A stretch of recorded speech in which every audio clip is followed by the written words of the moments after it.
काही माणसं चाली एवढ्या अवघड म्हणतात महाराज. म्हणजे सुरुवात कितीला आहे म्हणजे 2:45 आणि अंतरा 4:30. 2:45 मात्र्यात सुरुवात आहे ना, अंतरा 4:30 मात्र्यात आहे.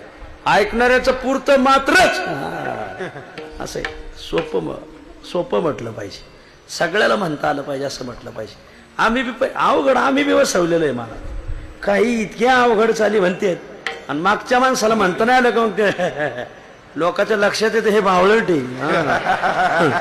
अरे तुका म्हणे जना सकळा सहित घेऊ अखंडित नित्य सुख. हे बघा, या वारकरी संप्रदायाचं पुण्य असं आहे, तुम्ही गाव बदलून दुसऱ्या गावात जा, तुम्हाला नवीन चाली ऐकायला भेटतात. तिसऱ्या गावात जा, तुम्ही कुठेही जा महाराज, आम्ही तर इतके फिरलोत ना, नवीन नवीन ठेवणी ऐकायला भेटतात महाराज. आणि म्हणून मग तिथल्या ठेवणी आपल्याला येतीलच असं कळणार.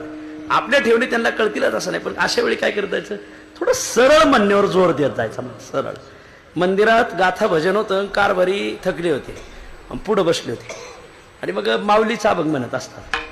आणि मग कारभाऱ्याने एका ते महाराज माझ्या डोळ्यापुढे येतोय हा प्रसंग, कारण मी टाळ घेऊन होतो गाथा भजनाला. माऊलीच्या मंदिरात भजन होतं, संस्थांचं काहीतरी सप्ताह होतं, एक अधिक मासाच्या सप्त्यात कारभारी बसली होती पुढं. मग ते एक महाराज होते, त्या महाराजाला म्हणले म्हणा अभंग. ते महाराज अभंग म्हणले, रामकृष्ण नामे ही चाल ही दोन्ही साजिरी हृदय मंदिरी स्मराकारे.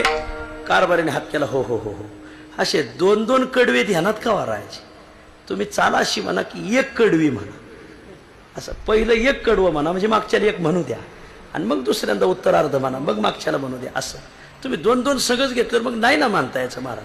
पण त्या महाराजांनी तीच चाल म्हटली, कारभाऱ्यांचं ऐकलं नाही. आता ते बुवा टेलर काम करीत आहे, कीर्तनच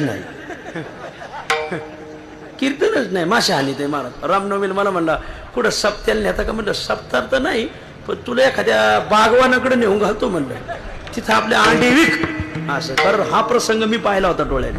त्या महाराजाचं नाव सांगत नाही, कीर्तन झाल्यावर माझी गाठ घ्यावी तुम्हाला नाव सांगतो मला. त्या महाराज त्यातली बरीच जर माणसं ओळखतात, काही काम करत नाही महाराज. संपला माझा विषय.